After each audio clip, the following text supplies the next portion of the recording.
Press media person সকলক মোৰ প্ৰণাম। আমি আজি হঠাৎ ইয়াত মানে প্ৰেছ মিট দিবলৈ ওলাইছোঁ, কাৰণ আমি এইটো মাটি যোৱা নৱেম্বৰ মাহৰ 13 তাৰিখৰ আমি এইটো চৰকাৰৰ পৰা ৰেষ্ট হাউচ বনাবৰ কাৰণে এলটমেণ্ট পাইছিলোঁ। এলটমেণ্ট পোৱাৰ আগতো এইটো ঘৰ এই মাটিতে আছিলে, আৰু বাকী মাখা আছাম টাইপৰ ঘৰ সিফালেও আছিলে, আৰু চাৰিওফালে হাফ ৱাল আছিল, আৰু লোহাৰ দৰ্জা আছিল, লোহাৰ গেট আছিল, আৰু এইটো ওপৰত এটা টিন আছিলে, লোহাৰ পোষ্ট আৰু ওপৰত টিন আছিলে, এইবিলাকৰ চব নোহোৱা হৈছে। আমি এলটমেণ্ট পোৱাৰ পাছত এই ঘৰৰ অৱস্থা আপোনালোকে এতিয়া দেখিছে, এতিয়া একেবাৰে শোচনীয়, বেয়া অৱস্থা। আমাৰ চাৰিওফালে লিৰিং আছিলে, লোহাৰ লিৰিং, এই ঘৰলৈকে উঠা, এইবিলাকো নোহোৱা হ'ল।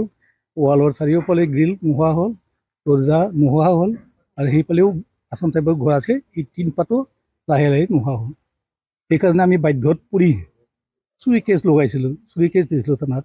চুৰি কেছ দিয়াৰ পাছত চুৰি মালবিলাক সিদিনা পালে আৰু চিজ কৰি লৈ গ'ল, কিন্তু মানুহটোক এৰেষ্টো নকৰিলে, একোৱেই নকৰিলে। তাৰ পৰা চেজ কৰিলে এইটো চন্দন পালৰ এই অনধিকাৰ, এইটো ইলিগেলভাৱে এইটো অকুপাইড কৰি ৰখা মাটি আছে, ৱাল আছে, ইত্যাদি পাইছিলোঁ আমি। আৰু সেইটো মই নিজেই স্পটত আহি পেলাই দেখুৱাই দিছিলোঁ। তাৰপিছত সিহঁতে লৈ গ'ল, কিন্তু আজিলৈকে এৰেষ্ট কৰা নহ'ল। এনেকৈ চলি আছে। এই মাটিৰ কিটো হ'ল, কাহানীটো হ'ল, আগত যি আছিল আমি নাজানো। চৰকাৰে আমাক 2024 13 নৱেম্বৰত আমাক এলটমেণ্ট দিছিলে, কাৰণ আমি মাটি বিচাৰি আছিলোঁ যে ট্ৰাইবেল এফেয়াৰ্ছৰ পৰা, চেণ্ট্ৰেলৰ পৰা পইচা আহি আছে ৰেষ্ট হাউচ বনোৱাৰ কাৰণে, কিন্তু মাটি লাগে। মাটি বিচাৰি বিচাৰি আমাক দেখুৱাই দিলে, এনেকুৱা মাটি আছে, তাতে 5 বিঘা মাটি আছে, 5 বিঘা 2 কাটা 15 লেচা মাটি আছে।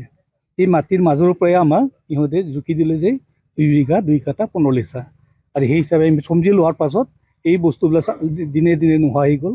আজি অলপ, কালি অলপ, প্ৰত্যেকটা ঘৰৰ দৰ্জা খিৰিকীৰ ফ্ৰেম উঠাই লৈ গ'ল, দৰ্জাৰ যিবিলাক লোহাটো থাকে এইবিলাক চব উঠাই লৈ গ'ল, মুঠতে একোৱেই নাই। আৰু এতিয়া আপোনালোকে দেখিছে এই পোষ্টটো ভাঙি এতিয়া অচলা অৱস্থা কৰি দিছে। তাৰমানে চব ফালৰ পৰাতো বগৰাব খুজিছিল নেকি নাজানো, কিন্তু আমি এতিয়া এইবিলাক দেখি মৰ্মান্তিক হৈ কেছ দিব লগা হৈছে। আৰু কেছত আমি বস্তুবিলাক চমজাই দিছিলোঁ, চোৰৰ মালবিলাক, চুৰি মালবিলাক, কিন্তু একোৱেই নহ'ল।